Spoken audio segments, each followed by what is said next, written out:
নাগরিকত্ব সংশোধনী আইনে তোলপাড় জাতীয় রাজনীতি। সিএএ এর বিরুদ্ধে সোচ্চার বিজেপি বিরোধী দলগুলি। এবার নাগরিকত্ব সংশোধনী আইন বিরোধী সব মামলার শুনানিতে সম্মতি দিল সুপ্রিম কোর্ট। ইন্ডিয়ান ইউনিয়ন মুসলিম লীগ সহ 237 আবেদন শুনবে সুপ্রিম কোর্ট। 19 মার্চ সুপ্রিম কোর্টের মামলার শুনানি।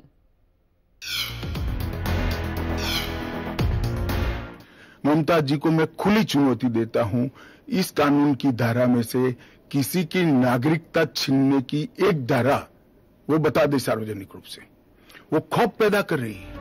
বৃহস্পতিবারই একটি সাক্ষাৎকারে অমিত শাহ স্পষ্টভাবে জানিয়েছেন, একবার যখন কার্যকর হয়ে গিয়েছে তখন কোনো মতেই নাগরিকত্ব সংশোধনী আইন প্রত্যাহার করা হবে না, কোনো রাজ্য তা আটকাতে পারবে না।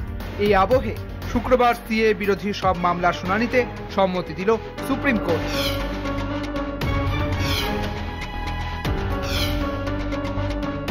সদ্য কার্যকর হওয়া নাগরিকত্ব সংশোধনী আইন ঘিরে উত্তাল জাতীয় রাজনীতি।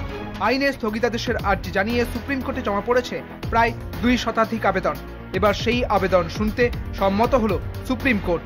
শুক্রবার জানিয়ে দেওয়া হয়েছে আগামী 19 মার্চ মঙ্গলবার থেকে শুরু হবে শুনানি। ইন্ডিয়ান ইউনিয়ন মুসলিম লীগ সহ 237টি আবেদন শুনবে শীর্ষ আদালত। আইনজীবী কপিল সিবাল জরুরি ভিত্তিতে মামলার শুনানির আর্জি জানিয়েছেন। প্রধান বিচারপতি ডিওয়াই চন্দ্রচূড়ের বেঞ্চে হবে শুনানি। লোকসভা ভোটের আগে মোদী সরকারের সিএএ লাগু করার সিদ্ধান্ত আদতে রাজনৈতিক চাল, অভিযোগ বিরোধীদের। জোর তর্ক বিতর্কে জড়ায় দেশের সব বিরোধী দল।